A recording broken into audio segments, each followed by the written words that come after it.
روزے کی عبادت خوفاً کی جاتی ہے، اور اتنے اعلیٰ درجے کا خوف ہوتا ہے کہ انسان کو ہر وقت اللہ تبارک و تعالیٰ کا استحضار رہتا ہے۔ ہر لمحے وہ سوچتا ہے کہ اللہ مجھے دیکھ رہا ہے، اگر میں نے یہ کھایا، اگر میں نے یہ پیا، اگر میں نے یہ معصیت و گناہ کی۔ یہ جو آپ کو نگاہ باطنی اللہ نے عطا کر دی ہے، یہ وہ روزے کا بہت بڑا انعام ہے کہ جس کی وجہ سے اللہ تبارک و تعالیٰ فرماتے ہیں روزہ خاص میرے لیے ہے اور اس کا بدلہ براہ راست میں خود دوں گا۔ ایک دوسری روایت میں الفاظ ہیں یہ روزہ خاص میرے لیے ہے اور اس کا بدلہ کیا ہے، میری اپنی ذات اس کو انعام میں دے دوں۔ حدیث میں آتا ہے کہ جس مقام پر تم سے کوئی گناہ ہو جائے اسی مقام پہ نیکی بھی کر کے جائے گا۔ اگر اس جگہ بیٹھ کے تم نے غیبت کر دی تو اس پر اس جگہ پہ بیٹھ کے اللہ کا ذکر بھی کر لو، تیسرا کلمہ 2 دفعہ پڑھ لو، لا الہ الا اللہ محمد رسول اللہ 10 دفعہ پڑھ لو، کوئی نیک اور خیر کی بات کسی کو کہہ دو۔ اس لیے فرمایا کہ وہ زمین کا ٹکڑا کل روزے قیامت میں اللہ کے سامنے جب تمہاری گناہ اور معصیت کی گواہی دے گا تو وہی زمین کا ٹکڑا تمہاری عبادت کی جب گواہی دے گا، اللہ معصیت و گناہ کو اس عبادت کے ساتھ مٹا دیتے ہیں۔ قرآن میں بھی کہا کہ نیکیاں تمہاری یہ گناہوں کو مٹا دیتی ہیں۔ روزے دار کو روزہ رکھ کے جو لطف آتا ہے، یہ عبادت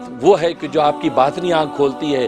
جتنا زیادہ استحضار کرتے رہو گے کہ اللہ تبارک و تعالیٰ مجھے دیکھ رہا ہے، دنیا کے کسی محبوب کی نگاہ کسی پہ پڑ جائے، کسی حسین کی نگاہ کسی پہ پڑ جائے، اس کی زندگی بدل جاتی ہے کہ یار فلاں حسین نے مجھے دیکھ لیا، فلاں محبوب نے مجھے دیکھ لیا۔ اور یہاں بادشاہوں کا بادشاہ اس روزے کی حالت میں ہر وقت تمہیں دیکھ رہا ہے۔ تمہیں قدر ہونی چاہیے اس باطن کی آنکھ سے، تم اس کو جب دیکھو گے تو پھر محبت کا وہ مزہ آ جائے گا کہ جو جنتوں کا مزہ ہے۔ روزہ یہ خوفاً یہ عبادت کی جاتی ہے، جب خوف طاری ہوتا ہے تو خالص خدا کو پکارتے ہیں۔ فرمایا ربا سے بھی جو خوف انسان پر طاری ہوتا ہے یہ وحشت کی وجہ سے نہیں بلکہ اس کے محبت کی وجہ سے، ادب کی وجہ سے یہ خوف کرتا ہے۔ اس لیے خوف کرتا ہے کہ کل روز قیامت میں اللہ کے سامنے پیش ہوں گا تو نگاہ کیسے اٹھاؤں گا، اللہ کے سامنے کیسے پیش ہوں گا، کیسے نگاہ اٹھاؤں گا۔ اس لیے اللہ تبارک و تعالیٰ کے سامنے جب یہ خوف اختیار کرتا ہے تو اللہ تبارک و تعالیٰ اس کو کامل درجے میں عبادت قبول کر لیتے ہیں۔ عبادت کو عبادت اس لیے کہا جاتا ہے کہ اس میں بندہ اپنے آپ کو اللہ کے سامنے بچھا دیتا ہے، اللہ کے سامنے گرا دیتا ہے، اللہ کے لیے تذلل اختیار کرتا ہے،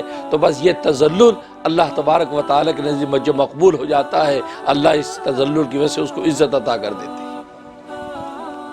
اس لیے کہ حدیث میں آتا ہے من تواضع للہ رفعہ اللہ، جو اللہ کے لیے تواضع اختیار کرتا ہے، اللہ کے لیے جھکتا ہے تو اللہ تبارک و تعالیٰ اس کو بلند کر دیتا ہے۔ قرآن نے کہا فاما من خاف مقام ربہ ونہى النفس عن الہویٰ، جو اپنے رب کے سامنے کھڑے ہونے سے ڈرا، جس کو یہ خوف ہے رب کے سامنے کھڑا۔ آج بچہ یہ سوچتا ہے ابا کے سامنے کھڑا ہوں گا کیا جواب دوں گا، لیکن یہ اللہ کا بندہ یہ سوچتا ہے ربا کے سامنے کھڑا ہوں گا تو کیا جواب دوں گا۔ اس کے سامنے تو میرا ابا بھی صف کے اندر کھڑا ہوگا، میں بھی صف میں کھڑا ہوں گا۔ فرمایا کہ اس رب کے سامنے کھڑے ہونے کے خوف نے وَنَهَى النَّفْسَ عَنِ الْهَوَىٰ، اور نفس کی خواہشوں کو اسے روک لیا۔ فَإِنَّ الْجَنَّةَ هِيَ الْمَأْوَىٰ، فرمایا جنت اس کا ٹھکانہ ہو جاتا۔